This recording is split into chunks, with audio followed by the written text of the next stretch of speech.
উইন্টারের জন্য আশা করি আপনারা দেখতেই পাচ্ছেন যে ডগাগুলো মাশাআল্লাহ অনেক বড় হয়ে গেছে। আর শীতের জন্য আমরা এত বড় ঘরে রাখবো না, কারণ হচ্ছে এগুলো যত্ন করতে হয়। আর যদি বড় করেন আপনারা, ওয়েদার ভালো থাকলে বড় করতে পারবেন, ঘরে যদি সেই তাপমাত্রা থাকে। খাবো খাবো মাথা খাবো, মাথা খাওয়ার সময় এসেছে। বাইরে একটি ইলিশ মাছের মাথা, আলু শেষ, সিম শেষ, বেগুন শেষ, পটল শেষ, কচুর মুখিও শেষ, এবার মাথা খাবো কি দিয়ে?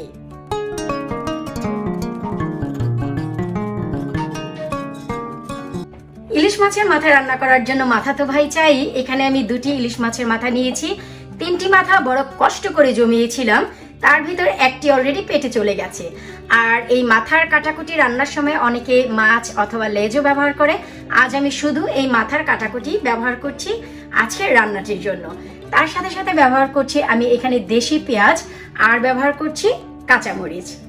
সাথে থাকবে হলুদ, মরিচের গুঁড়ো, ধনিয়া আর জিরার গুঁড়োর কোনো প্রয়োজন নেই। আজ আমি দেশি পেঁয়াজটি ব্যবহার করছি, এই জন্য দেশি পেঁয়াজ আমি বরাবরই কিনে থাকি ভর্তা খাওয়ার জন্য। আর বাংলাদেশি যে পেঁয়াজ, আমাদের এখানে দাম পড়ে প্রায় 1400 টাকা কেজি। জি হ্যাঁ, আপনারা ঠিকই শুনেছেন, আমি 1400 টাকা পরে ঠিক এমন অ্যামাউন্ট দিয়ে 1 কেজি পেঁয়াজ নিয়ে আসি ভর্তার জন্য।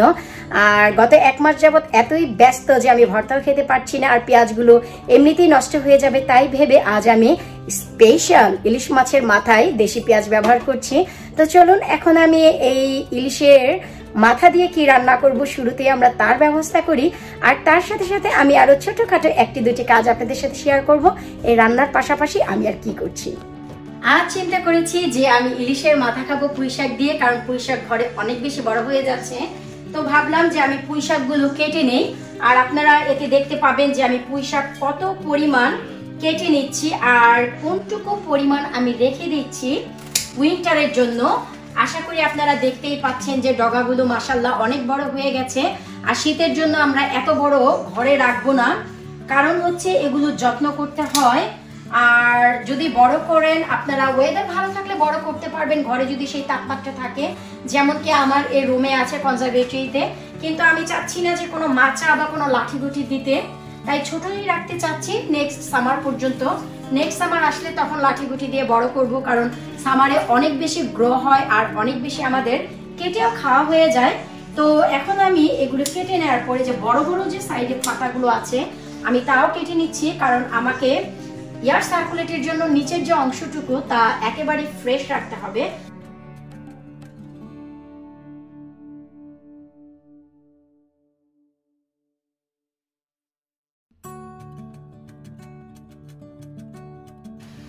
এই হচ্ছে ফ্রেশ ফ্রেশ পুঁই শাক। আশা করি আপনারা দেখতেই পাচ্ছেন কত বেশি চমৎকার আর কত কত মোটা এই ডগাগুলো হয়েছে। এই যে এখান থেকে কেটে দেওয়ার পর এই যে নতুন করে এখানে আর এখানে যে ডালটি বের হয়েছে, সেই ডালটি কিন্তু আমি এখন কেটে নিয়েছি। আর এগুলোই হয় আসলে পুঁই শাকের ফলনটি এমন, এই যে যখনই মাথাটি কেটে দিবেন, এই যে দেখুন, যখনই মাথাটি কেটে দিবেন তখনই সাইড থেকে আরো ছোট যে ব্রাঞ্চগুলো থাকবে তাই কিন্তু বড় হবে। এরপর সরাসরি আমি একটি পাত্রে তেল দিয়ে তেলটি গরম করে কেটে নেওয়া সেই পেঁয়াজগুলো দিয়ে দিয়েছি। এখন হালকা একটু সফট করে ভেজে নিচ্ছি, পুরোপুরি ভাজার কোনো প্রয়োজন নেই। সাথে 1 টেবিল চামচ আদা রসুন ব্যবহার করছি। এতে আদা রসুনের পরিমাণ একটু কমই ব্যবহার করতে হবে, কারণ হচ্ছে ইলিশ মাছের মাথা বা ইলিশ মাছ রান্না করলে সেখানে মশলার পরিমাণ একটু কম যায়। 1 চামচ ব্যবহার করছি এখানে আমি লাল মরিচের গুঁড়ো, 1.5 চামচ ব্যবহার করছি আমি হলুদের পাউডার, হলুদের গুঁড়ো। এর থেকে বেশি মশলার আর কোনো প্রয়োজন নেই। হালকা একটু আমি পানি দিয়ে দিচ্ছি, মশলাটি যেন শুরুতেই পুড়ে না যায়। এবার ভালো করে আমি একটু মিশিয়ে নিচ্ছি। স্বাদ মতো কিছুটা লবণ দিয়ে দিচ্ছি। আসলে লবণ আপনারা আপনাদের টেস্ট অনুযায়ী অ্যাডজাস্ট করবেন। এবার ধুয়ে নেওয়া সেই ইলিশ মাছের মাথাগুলো আমি সব দিয়ে দিচ্ছি।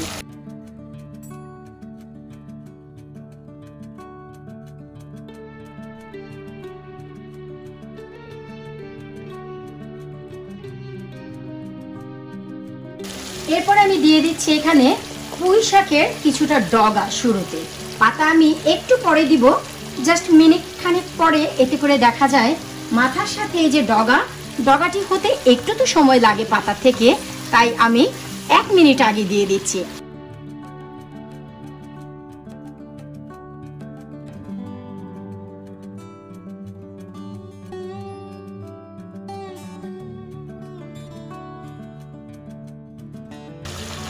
এবার আমি দিয়ে দিচ্ছি সমস্ত কেটে নেওয়া পাতাগুলো।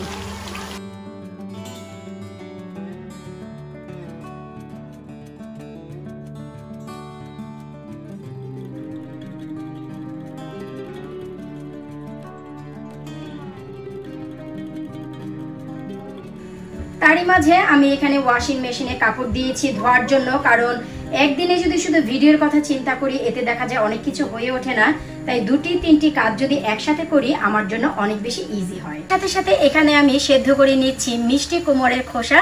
আজ আমি এটি দিয়ে ভর্তা করব। সাথে দেখতে পাচ্ছেন 2টি কাঁচা মরিচও আমি সাথে সেদ্ধ করছি, কারণ আমার দাদি ঠিক এভাবেই ভর্তা বানাতো। আর এটি একেবারে আমাদের বাংলাদেশি মরিচ, কিছুদিন আগেই সৌরভ ভাইয়ার মা বাংলাদেশ থেকে এনে দিয়েছে। এখন এই দুটি আমি সম্পূর্ণ সেদ্ধ করে নিব। পানি একটু বেশি দিয়েছি, এতে করে মিষ্টি কুমড়ের যে খোসার কালারটি নষ্ট হবে না। এবার আমরা কিছুটা কাঁচামরিচ দিয়ে দিচ্ছি। যখনই আমরা দেখব যে পাতাগুলো অনেকটাই সফট হয়ে এসেছে তখন কিন্তু আমরা আর কভার দিয়ে ঢাকবো না, এতে করে আমাদের কিন্তু পুঁইশাকের যে পাতার ভিতরে কালারটি রয়েছে তা নষ্ট হয়ে যাবে।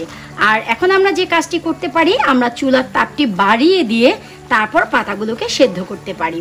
আর এরই মাঝে একবার আপনারা লবণটি চেক করে দেখবেন, যদি মনে হয় যে লবণ লাগবে অ্যাড করবেন, আর যদি ঠিক থাকে এখন আর কোনো কিছু অ্যাড করার প্রয়োজন নেই আজকের এই খাবারে।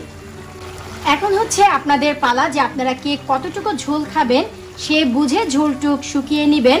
আর আমি এর থেকে আর বেশি শুকাচ্ছি না, কারণ আজকের রান্নায় কিন্তু আমি কোনো পানি ব্যবহার করিনি। যেই পানি আমরা পেয়েছি তা হচ্ছে এই পুঁইশাকের পাতা থেকে। রান্না বান্না শেষ, এবার ভাই হচ্ছে গরম গরম ভাতের সাথে এই পুঁইশাকের ইলিশের ঝোল খাওয়া। বিশ্বাস করুন খাবারটি এতই মজা হয়েছে, আমি অলরেডি তো চেখে দেখেছি, এবার হচ্ছে পালা আপনাদেরকে সাথে নিয়ে খাওয়ার। অলরেডি আমার স্বামী সাবার করে দিয়েছে, তার মানে সে অলরেডি নিয়েও নিয়েছে খাওয়ার জন্য। তো এবার চলুন আমি আপনাদের খেয়ে বলছি কেমন হয়েছে। পাশেই দেখতে পাচ্ছেন যে ভর্তাটি, এটি হচ্ছে সেই খোসার ভর্তা যা হলো আমরা যে বানিয়ে নিয়েছিলাম মিষ্টি কুমড়ের খোসার ভর্তা। বিশ্বাস করুন চমৎকার টেস্ট। আমি অলরেডি খেয়েছি বানাতে, আর পাটায় বানিয়েছি তাই এতটা আঠালো হয়েছে। যদি জানতে চান রেসিপিটি অবশ্যই কমেন্ট সেকশনে কমেন্ট করবেন, আমি এর একটি রেসিপি আপনাদের সাথে অবশ্যই শেয়ার করব। এবার চলুন আমরা একটু খেয়ে বলছি কেমন হয়েছে।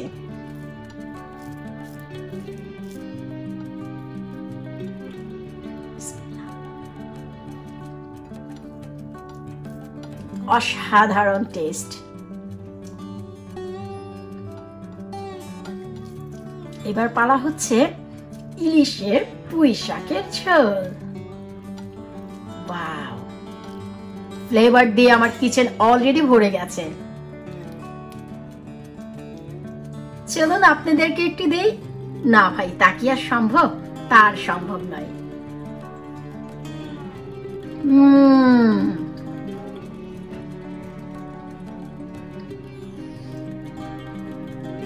এই যে কি চমৎকার একটি টেস্ট, আমার নিজের লাগানো পুঁইশাক, তার উপরে হচ্ছে ইলিশ মাছের টেস্ট, তার উপরে আবার হচ্ছে এখানে আছে যে ভর্তাটি। বিশ্বাস করুন একেবারে জমে গেছে এই মিষ্টি কুমড়ের খোসার ভর্তাটি।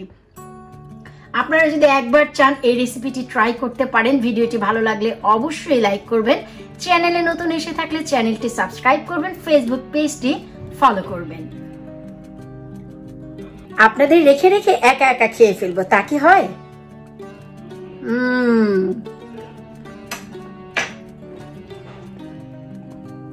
বলার ভাষা একেবারে হারিয়ে ফেলেছি। বিশ্বাস করুন মুখে যে টেস্ট, পুঁইশাক, ইলিশ মাছ আর হচ্ছে মিষ্টি কুমড়ের খোসা মিলে যেন একাকার হয়ে গেছে। আশা করব আজকের এই ছোট্ট একটি ভিডিও আপনাদের ভালো লেগেছে। ভালো লাগলে অবশ্যই আমার সাথেই থাকবেন, চ্যানেলে নতুন এসে থাকলে অবশ্যই চ্যানেলটি সাবস্ক্রাইব করবেন, ফেসবুক পেজটি ফলো করবেন। বিদায় নিচ্ছে আজকের মতো, পরবর্তী আরো কোনো নতুন ভিডিও নিয়ে হাজির হয়ে যাব। আল্লাহ হাফিজ।